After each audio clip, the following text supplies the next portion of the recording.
おい、やった見つけたぞ。死ね!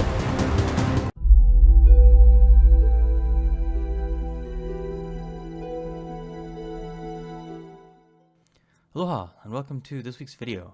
This is part 2 of the Taiaha series. Today I'm going to be working on the Upoko, or the head, which is right now in that blocky section. I'm loosely basing my designs off of this traditional piece that I found online. It's just an archive image.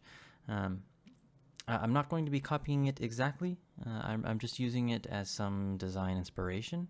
But what I'm going to be doing first to start with is I'm going to be finding my center line and loosely drawing in the overall shape of the Upoko, or the head of the Taiaha. So the three components of the Taiaha, there's the head, which is what I'm sketching right now, and then that blade section is the arero, or the tongue, and then the long cylindrical body that turns into a blade is the tinana. And so you have three main primary components that make up the Taiaha. So the first thing I'm going to be doing is just kind of shaping that down. You'll notice most of the lines I drew are gone. That's fine. I'm going to be redrawing them occasionally. Really just kind of removing some of the material. There's way too much material to begin with. And so the first thing I did with the angle grinder was take a chunk of that off. And I'm going to be doing some of the more fine detail work with just some of my chisels here.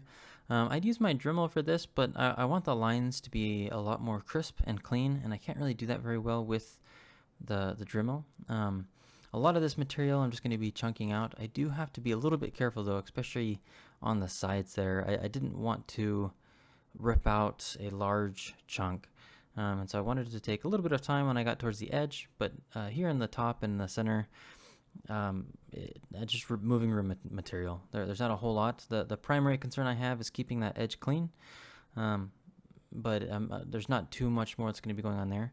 The eyes are going to be inset into this piece, but I'm going to be doing that later. It's nowhere near time to put in the eyes.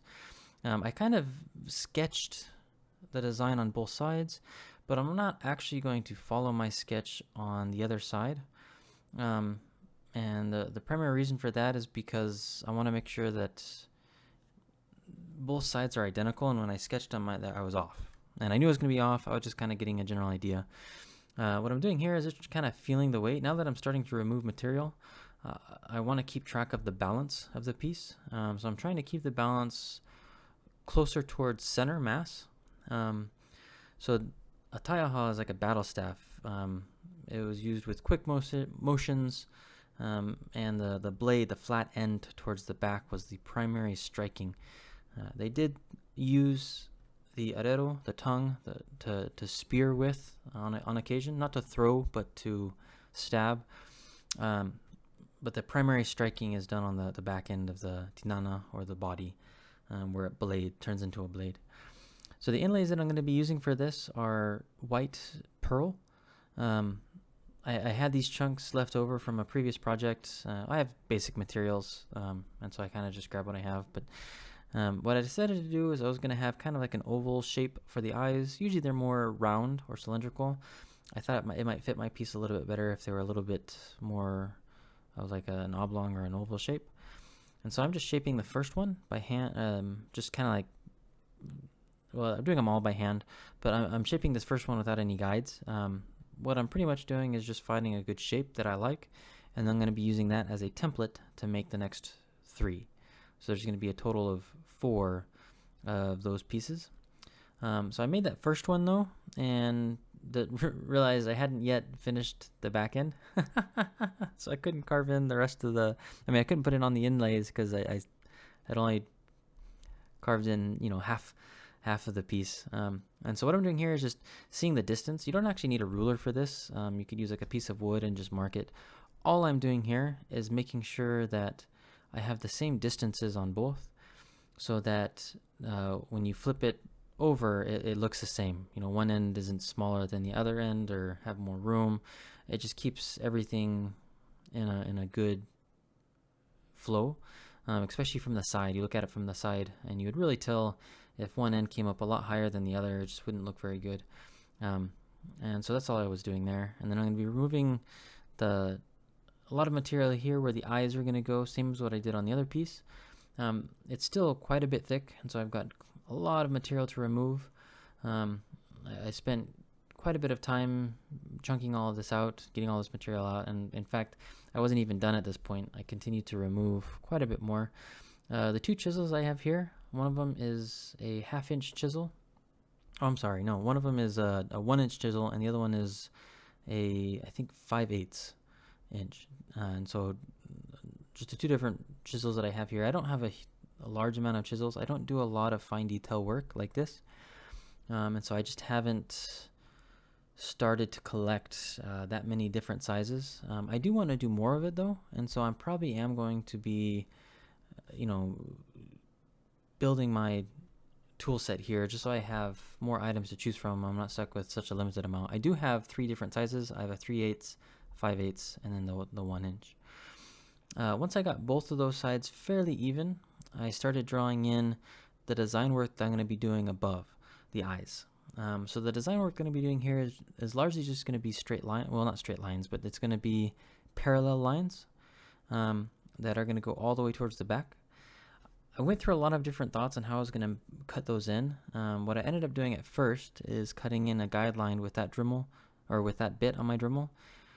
And then once I cut in all those, I was going to switch to my regular tungsten carbide bit. But I didn't end up doing that for the other side. And the reason why is because it did help. It didn't help as much as I thought it was going to do. I thought this was going to act as a really good guide for my other bit. But it just didn't quite act as much as a guide as I was expecting it to. So I just saved some time on the other side and just went straight with my Dremel. I've gotten pretty good at utilizing this bit and keeping good lines, and so I was fairly confident I could cut out these sections with this. The only thing I didn't like here is the carbide bit kind of burns the wood a little bit, and so I had sections that were kind of burnt. The edges aren't overly clean, and so I wasn't too happy with it just yet. It was looking okay. They were a little bit too narrow as well. I kind of wanted them a little bit wider, and so I kind of just went with it for now, and once I finished both sides, I started working on other components of the Taiaha, and just kind of thought I'd give myself time to think about it. But so far it was working out really well. The markers that I made helped keep everything in line really well, and so it kept good symmetry from one side to the other, which I was really concerned with. But once I got those roughed in, I went ahead and started cleaning up the connection point between the Upoko and the body, so where the head meets the cylindrical part of the body of the Taiaha.